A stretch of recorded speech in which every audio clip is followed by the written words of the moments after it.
The House Oversight Committee will come to order. Madam Clerk, will you please take attendance? Chair Johnson. Here. Representatives Altman. Poinga. Here. Riley. Here. O'Malley. Yes. Wozniak. Here. Berksey. Here. LeGrand. Young. Here. Mr. Chair, you do have a quorum. Thank you. All right. And Representative Hoytinga moves to adopt the minutes from the June 17, 2021 committee meeting. Seeing no objection, the minutes are approved. All right, so last week we took testimony on a trio of Senate bills. Senate bills 507, 307, 507, 508, 509. And this is regarding the Secretary of State offices and driver license and registration, certain state ID, late fees, and the ability to make sure that they can get those renewed even though they've been expired. We had testimony from a number of individuals and something that we want to move forward today. Now, what we did is we worked with the Secretary of State. They were in opposition to these bills, and one of their main concerns was that it was going to put everything to September 30. And their concern is that everyone's going to wait until September 29, and then they're all going to flood into the offices, causing a huge influx of people that they wouldn't be able to handle. So we worked with the SOS office and said, instead of doing that, let's do a rolling expiration date. And so instead we have a 90 days from when say your license expires, you have 90 days to go get that fixed. So this way you don't have everyone coming in at once, you have everyone being staggered out over time. So we agreed to do that. Personally, I want to do 120 days, but SOS wanted 90, so we're doing 90. They also wanted to change the license transfer, the title transfer time from 15 to 30 days, so we're doing that. And then they wanted in statute that would allow them to refund any late fees if someone had a late fee, right? If you couldn't go and get your stuff fixed, well, why should we charge you a late fee? It wasn't the driver's problem, it was our problem for not giving them the opportunity. SOS office wanted that in the legislation. So we agreed to every one of the changes that they asked for. The one caveat being the walk-in requirement. And that is something that I've been adamant from since day one, is that we have to allow for a walk-in option for people. Secretary of State's office is adamant against that. There's two different proposals out there. One was 8 hours a week of walk-in availability. The other was 8 hours a day. The other is 25 hours a week. I asked them, I said, of the two, what would you prefer? They said, well, 25 hours a week is less than 8 a day because that'd be 40 hours. So we're going with the 25 hours a week. I'm trying to give them everything we can, but in the end, we have to allow for the SOS office to be open. So many people are demanding that. They're saying the appointment-only system doesn't work for them. It might work for some of us, but it doesn't work for everyone. So we have worked on a trio of subs here that will address all the problems the SOS brought forward, with the exception of we are still going to require the walk-in option, and that is something that we've always had. That's not something new. That's something we've had prior to COVID. There's no reason we can't do that. So we're still waiting on our vice chair to get here, and we will adopt subs. If anyone has any comments they want to make right now, now would be the time. Representative LeGrand. Sure. Thanks for your work on this, Mr. Chair. I appreciate your willingness to take input, and this is obviously no exception. I'm afraid on balance that I'm going to be a no on this because of the walk-in thing. And even there, philosophically, I hope you understand, I don't disagree with you that I personally think it's a good idea to have walk-ins. I think that it allows people to vote with their feet, to put it simply, and I made those comments previously.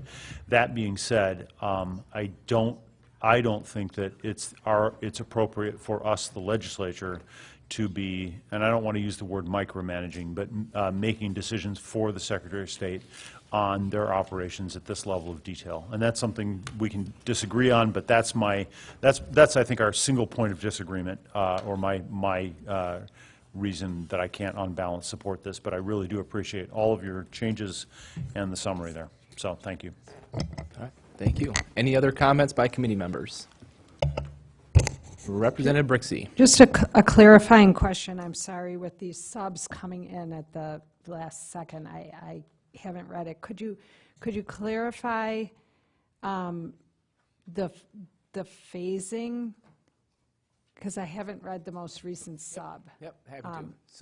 So do the one you sent like half hour ago said that you'd give a certain number of days total. So it's 90 days. So if your this is language that the SOS office requested, is those between, and I'll just make sure we get the right date here, between March 31 and July 1st, if your, say your driver's license expired between that time, you have 90 days from the date of expiration to get that fixed. So then, let's say it was April 30th, you have 90 days from there. Well, someone who was June 5, they have 90 days. So you don't have everyone coming in at the same time on September 30. Because I think that was a legitimate problem with the as-introduced version of these bills, is, all right, you're just going to have a bottleneck here. So it's 90 days from people in that window of time. And that's, I wanted to go further. Quite frankly, I want to go a lot further, but I'm trying to be respectful of the SOS because I know they are not happy with the walk-in option. And that's something that I'm putting the line in the sand and say, we're going to require that. I'll work with you on everything else. So that's where that's from that. Oh, okay, so just please pardon me for walking through this so I can understand it. You know, when we don't have something to read beforehand, it's very difficult.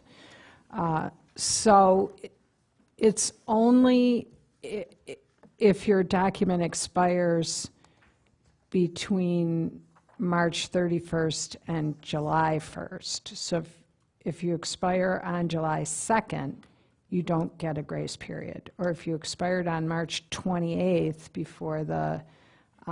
before our things, you know, when our expirations went into effect, then you get no grace period, correct? Yep, so let's say your license expired March 28th. If we gave you 90 days, that 90 days will have come and gone before this bill even takes effect. So it wouldn't really work. That's one of the reasons why I wanted the 120, because you could go further back. And yeah, so then if you are July 2nd, let's say, you would have to have it done by July 2nd. Now, quite frankly, I wanted to change that and go forward, but the SOS office was adamant that we go to June 30th. So that's where we've kept it. Now, if you want to go further, I'm definitely open to that, but you may want to consult with the SOS as well. So we did introduce another package of bills this morning. And You have to keep your comments to this legislation, Representative. well, it's related to this. But those bills are not on the agenda, so it would be out of order to discuss related. legislation that's not on the It's agenda. not unrelated, because we were just talking about the flaws in this legislation about the phasing, and so we did introduce a new package this morning that would address this question that it seems that you and I agree on, and of course we requested to have it come to this committee, 5159 through 5162. Anything else? All right. Any other comments from the committee? All right, everyone's here, so we're going to go ahead and take the votes here. I need a motion to adopt the H3 sub for 507, Senate Bill 507. Motion is made by Representative Outman. Madam Clerk, will you please take the vote?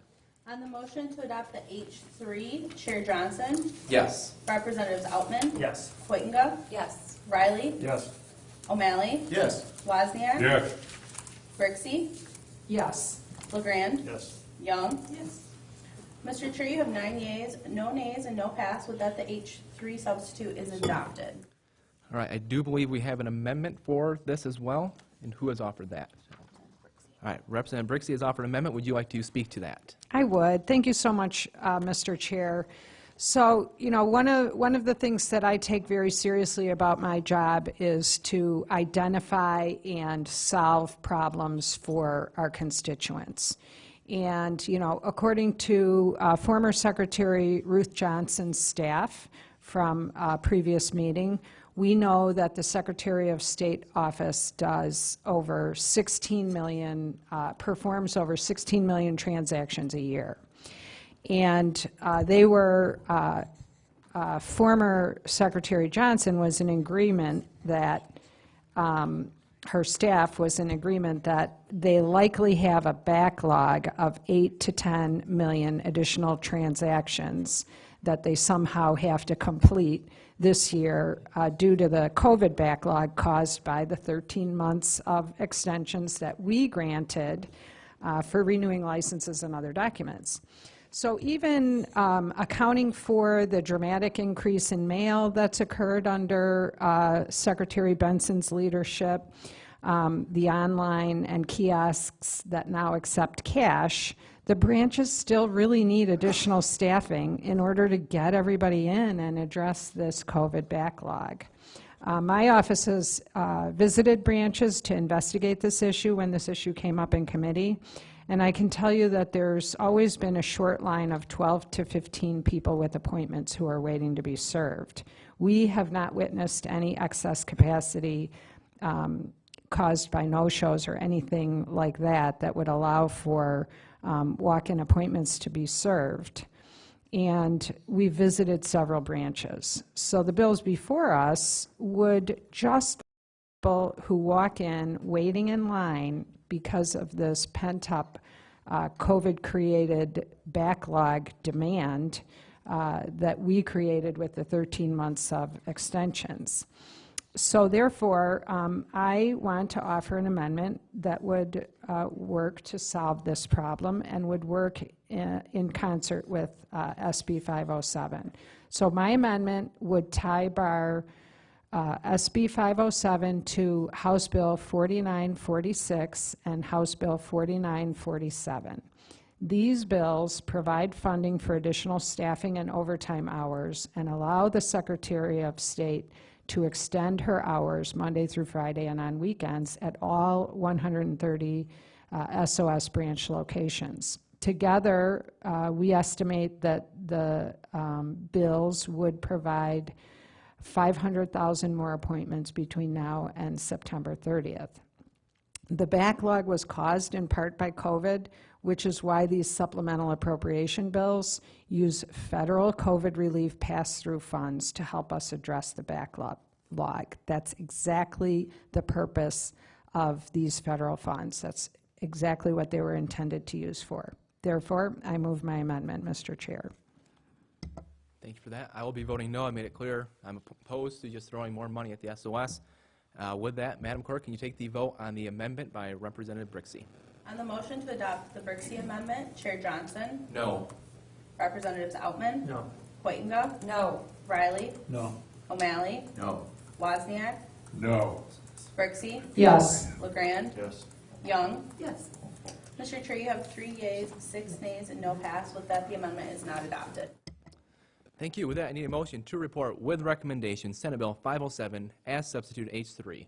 And Representative O'Malley so moves. Madam Clerk, please take the vote. On the motion to report as substituted, Chair Johnson, Yes. Representatives Outman, Yes. Whitinga, Yes. Riley, Yes. O'Malley, Yes. Wozniak, Yes. Brixey, No. LeGrand, I'm sorry, what are you looking at? The actual bill. The actual bill, no, thank you. Young. No. Mr. Chair, you have 6 yeas, 3 nays, and no pass. With that, the bill is reported with recommendation as substituted. With that, Senate Bill 507 is reported. Next, I need a motion to adopt the H3 sub. Okay. Representative Young, do you want to withdraw an amendment? Yes, Mr. Chair, I'd like to withdraw my First Amendment. Thank you. We'll get to the other amendment in a second here. Thank you. With that, need a motion to adopt the H3 substitute for Senate Bill 508. Motion made by Rep. Whitinga. Madam Clerk, please take the vote. On the motion to adopt the H3 substitute, Chair Johnson, Yes. Representatives Outman, Yes. Whitinga, Yes. Riley, Yes. O'Malley, Yes. Wozniak, Yes. Brixey, Yes. LeGrand, Yes. Young. Yes. Mr. Chair, you have 9 yeas, no nays, no pass. With that, the H3 is adopted. Now we have another amendment by Representative Young. I'm guessing you want to speak to this as well. I would like to. Thank you so much, Mr. Chair. And, you know, I've said this before, and we've heard all the testimony we've heard from our Secretary of State, but it's about trying to clear this backlog and level setting at the Secretary of State. And so I want to help resolve this problem quickly to meet the needs of the people that we've been sworn to serve. And so my amendment would tie bar Senate Bill 508 to 4946 and 4947. These bills would do just what you don't want to do, which is provide the additional funding. I just believe it's important. We get additional funding, we get these COVID relief dollars, and then we can clear this backlog and start our lives all over again. And so together, these bills, I believe, will provide additional 1,000 more appointments between now and September, because the clerk has been really clear about not wanting to go back to a system that she felt just didn't work when it came to just a bunch of walk-ins and people waiting for 5 and 6 hours just to complete their business. And so the backlog was caused in part by COVID, which is why these supplemental appropriation bills using federal COVID relief fund dollars can really help to address that. And that's exactly what I think these funds were intended for. And so, Mr. Clerk, Mr. Chair, I move my amendment. Thank you. So Rep. Young moves the Rep. Young amendment to amend Senate Bill 508 as substitute H3. Madam Clerk, please take the vote. On the motion to adopt the amendment, Chair Johnson? No. Representatives Outman? No. Poinga? No. Riley? No. O'Malley? No. Wozniak? No. Brixey? Yes. LeGrand? Yes. Young? Yes. Mr. Chair, you have 3 yeas, 6 nays, and no pass with that the amendment is not adopted. With that, Representative Riley moves to report Senate Bill 508 as substitute H3 with recommendation. Madam Clerk, please take the vote. On the motion to report as substitute, Chair Johnson? Yes. Representatives Outman? Yes. Poinga? Yes. Riley? Yes. O'Malley? Yes. Wozniak? Yes. Brixey? No. LeGrand? No. Young? No. Mr. Chair, you have 6 yeas, 3 nays, and no pass with that the bill is reported with recommendation as substituted. Senate Bill 508 as substituted is reported. All right, final bill. We're getting close to the end here.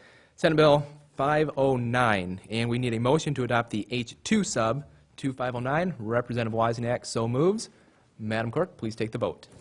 On the motion to adopt the substitute, Chair Johnson? Yes. Representatives Outman? Yes. Poinga? Yes. Riley? Yes. O'Malley? Yes. Wozniak? Yes. Brixey? Yes. LeGrand? Yes. Young? Yes. Mr. Chair, you have 9 yeas, no nays, and no pass with that the substitute is adopted. Any last comments before our final vote? All right. With that, I will make the motion to report Senate Bill 509 as substitute H2 with recommendation. Madam Clerk, please take the vote. On the motion to report, Chair Johnson? Yes. Representatives Outman? Yes. Poinga? Yes. Riley? Yes. O'Malley? Yes. Wozniak? Yes. Brixey? No. LeGrand? Young? No. Mr. Chair, you have 6 yeas, 3 nays, and no pass that the bill is reported with recommendation and substituted. Senate Bill 509 is reported with substitute H2. And that is all we have before the committee. This is our shortest committee ever. I feel like we did something wrong, like we should do something more here. Well, I don't know what the schedule is coming up here. We may have a while before the next committee, but we've done some pretty good work the first 5 to 6 months here, and we will hopefully continue that as well. With that, seeing no further business before the House Oversight Committee, we are adjourned.